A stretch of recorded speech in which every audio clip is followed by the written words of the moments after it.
Hey, what's up? You're watching Sit Down. I'm DJ Sixsmith. Amy Ryan's here with us. Lost Girls on Netflix. Wow, definitely a good one. How are you? Thank you. Really well. How are you? So this one was intense. It was dark. It was deep. You've done a ton of great work in your career, but what was it like playing this woman here? This character is named Mari Gilbert, and she is the mother of a young woman who has gone missing. And when Mary starts to look for her daughter out in Suffolk County, Long Island, 'cause she realizes her phone records are showing a lot of calls from that area, she gets very little support, if any, from the police department.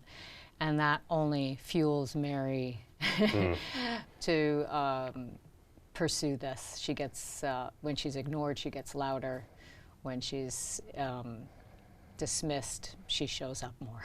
Yeah, she ratchets it up to a whole different level. Yeah. What's it like playing a woman like that? Because this is a real person, so you had the footage to go off of, and then how do you put like your own spin on it too? Yeah, before we started production, Liz Garbus and her team just handed me a treasure trove of video footage from when the real life Mari Gilbert was on local news stations and such, you know, keeping the story alive in the press as best she could. So, you know, I would mine through that as best I could. What can I take of her rhythms, or, you know, her voice, pitch, anything that might just hook me into it. I wasn't looking to, you know, be her absolute doppelganger and, you know, step into her skin, but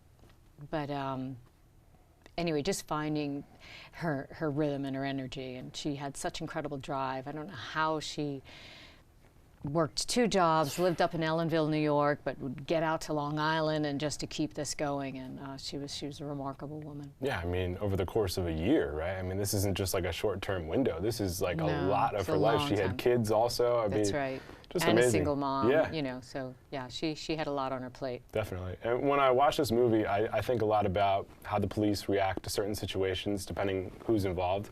I think about the stories the media tells and doesn't tell. So what was it like for you and Liz and the rest of the cast to really unpack a lot of really meaty issues in this movie? Yeah, well, what I love about Lost Girls is that it is a murder mystery, it is a thriller, but Liz made this choice, and with Michael Werry's script, it's not a whodunit and where we follow the crime and put the pieces together and watch the cops, like, you know,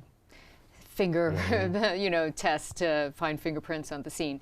It shifts the focus really quickly from the start of the film onto the victims and the victims' families, and it brings them back some dignity that was never given to them by the police department and even news media, who would only refer to these women as prostitutes, hookers, sex workers. And what Mary did, and what I believe the film really supports, is let's refer to them as mothers, daughters, women, friends, you know, and not dismiss them. I think the other side of the coin is it's just a salacious story, and we get hooked in by the grittiness of it, but we're not seeing the humanity of a life lost.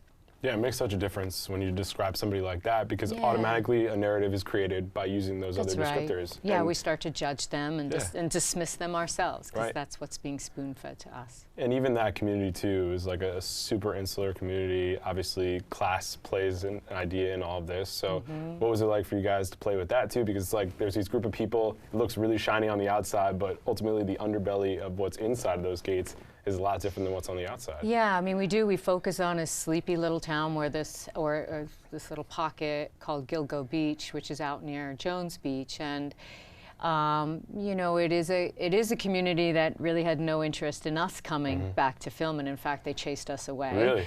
Yeah, they are location scouts, and so they don't want to.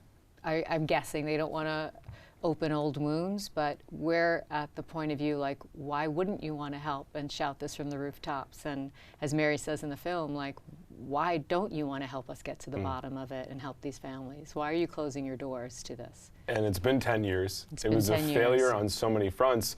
And ultimately, we want to make sure this never happens again. And ultimately, the person that did this still hasn't been found yet. That's right. And that's a big part of this, too. And some department heads have changed since then in the Suffolk County Police Department. So we're hopeful that the new people involved there. people in power, that maybe they have an interest in it. And So that's like our biggest hope for the film, that so much interest drums up that beyond seeing the film, that makes people go online and start to ask questions, and maybe someone else who has a bit of information, a bit of evidence comes forth.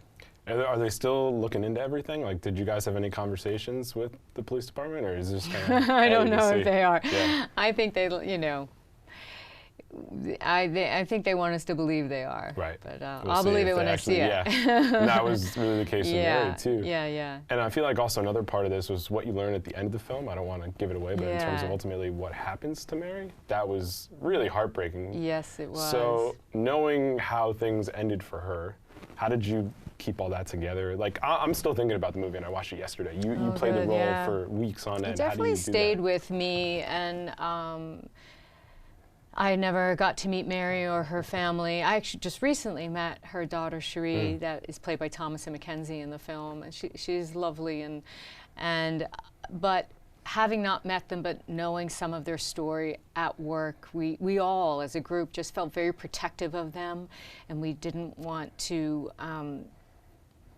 you know, abuse this story in any way just for a form of entertainment. You know, we were very careful. At least we aimed to be very careful with the portrayal of them. And you know, when you play someone that really, you know, is a living, breathing, existing person, I feel like there's a bit more responsibility to get it right. You certainly don't want to offend them and or manipulate it in such a way.